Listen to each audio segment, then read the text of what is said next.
বর্তমান সংবিধানের অধীনে দেশের সমস্যা সমাধান হবে না বলে মন্তব্য করেছেন রাষ্ট্রচিন্তক ও কবি ফরহাদ মজহার।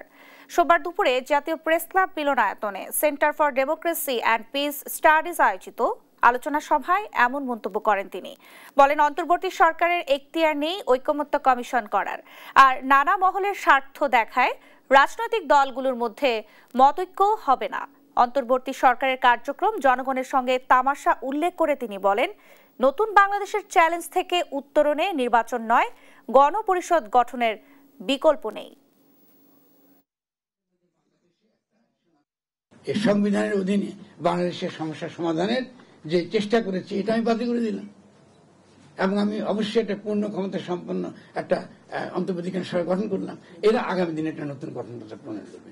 আমি নিশ্চয়ই মনে করি বাংলাদেশের জনগণের সমর্থন করবে, কারণ আমাদের এখন গঠনতন্ত্র প্রণয়নটা সবচেয়ে বড় জরুরি, এবং সেই গঠনতন্ত্র প্রণয়নের প্রক্রিয়ায় প্রত্যেকটা নাগরিক যেন অংশগ্রহণ করতে পারে, কথা বলতে পারে।